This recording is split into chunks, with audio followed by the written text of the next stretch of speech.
Seorang anak yatim yang seharusnya dibunuh pada tahun 1160 justru tumbuh menjadi mimpi buruk bagi kekuasaan yang mengira dirinya abadi. Di tengah darah dan abu kehancuran klan Minamoto, sesuatu tidak ikut mati. Ia disembunyikan, ia dilupakan. Mereka percaya garis keturunan itu telah berakhir. Mereka percaya darah pemberontakan telah mengering bersama kepala pemimpinnya yang dipenggal.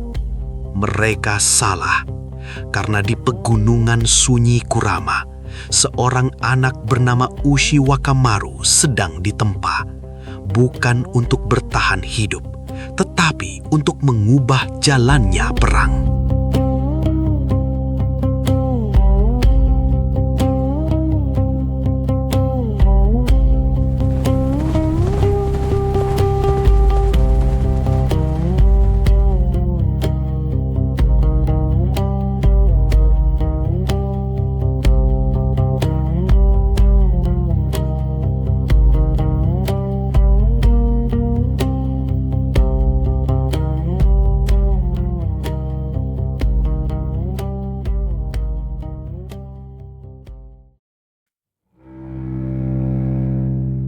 Tahun 1160 menandai berakhirnya pemberontakan Heiji dan awal kehancuran klan Minamoto.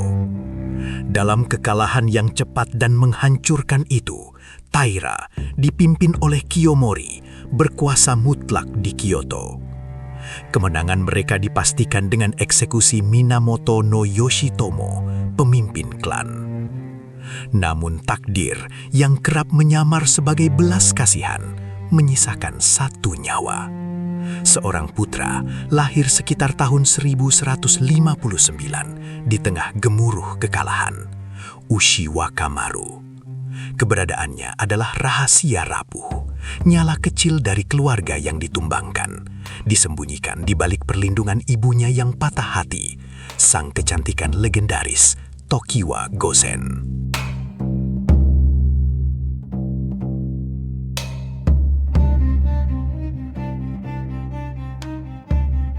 Untuk menyelamatkan anak-anaknya dari pembersihan kejam Kiyomori, Tokiwa mengorbankan kebebasannya. Ia menjalani hidup dalam penaklukan mendalam sebagai selir Kiyomori demi menukar keselamatan putra-putranya dari hukuman mati. Pada akhirnya, Ushi Wakamaru yang ditakdirkan memanggul harapan garis keturunannya dipercayakan kepada para biksu di Kurama Dera, sebuah kuil menjulang di pegunungan utara saat usianya sekitar 10 tahun. Anak lelaki yang memikul beban klan yang dibantai itu menanggalkan nama bangsawannya dan mengambil nama kebiksuan, Shanao, bintang muda. Peralihannya mendadak, jubah sutra diganti kain rami kasar, denting pedang digantikan gumaman sutra yang tak henti.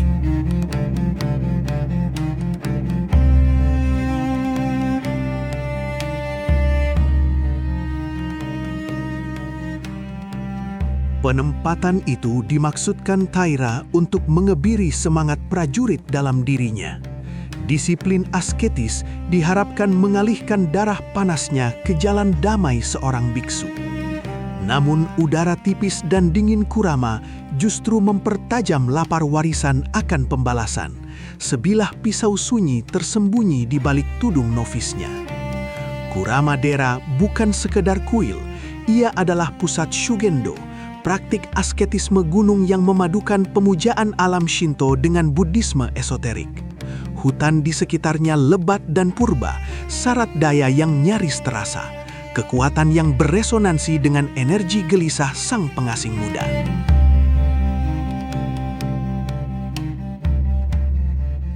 Sejarah mencatat, Shanao mempelajari teks-teks klasik dengan tekun, meski enggan. Namun bisikan mitos tumbuh di kedalaman rindang pohon cedar. Ketika sang novis menolak ajaran-ajaran rutin biara, pandangannya terangkat ke puncak, mencari pelajaran dari kekuatan tak kasat mata pegunungan.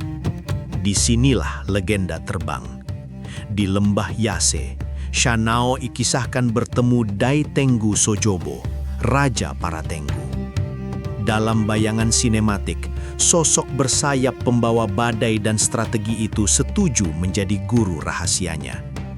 Pelatihan itu melampaui nalar manusia.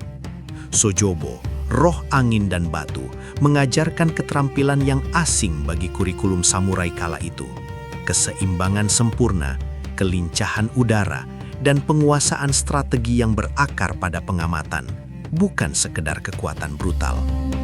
Dalam tradisi Yamabushi Kurama, pelatihan ini melambangkan penguasaan tubuh dan batin. Entah perjumpaan harfiah dengan roh gunung atau asketisme ekstrim yang ditempa kehendak baja.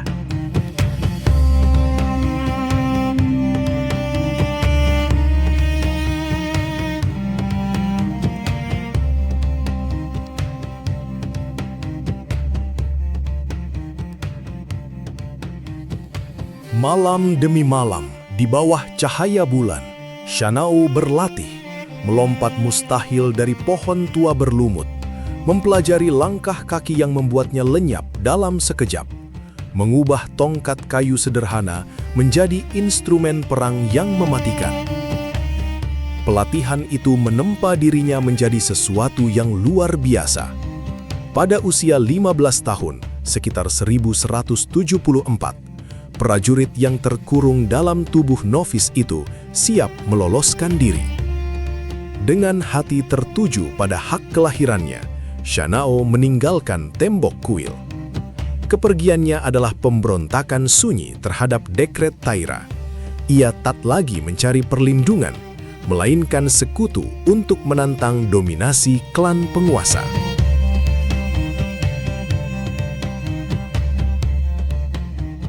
Ia bergerak cepat, meninggalkan bayang-bayang Kurama untuk menjalin kontak dengan simpatisan Minamoto.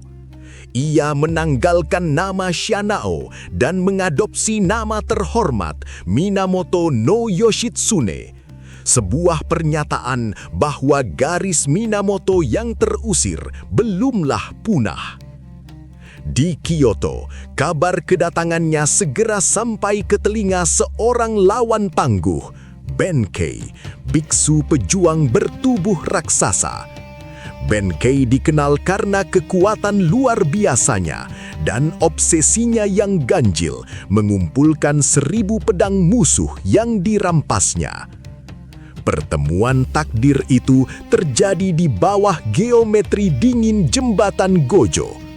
Udara terasa berat oleh antisipasi saat sosok Benkei yang menjulang, bersenjata lengkap, berdiri sebagai rintangan tak tergoyahkan di hadapan pemuda ramping yang tampak biasa. Duel itu lebih menyerupai pertunjukan gerak mustahil daripada pertarungan. Ketika Benkei mengandalkan kekuatan besar yang menghantam, Yoshitsune mengerahkan kelincahan nyaris gaib yang diasah di lereng licin Kurama.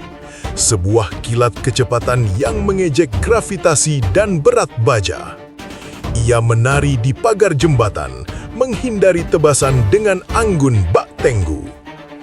Tombak berat Benkei berulang kali meleset. Yoshitsune dengan kendali ruang yang nyaris supranatural, melucuti sang raksasa dengan kibasan pedang pendeknya. Terkalahkan namun terpikat sepenuhnya oleh keahlian sang pemuda, Benkei bersumpah setia tanpa syarat, menjadi bayangan setia Yoshitsune.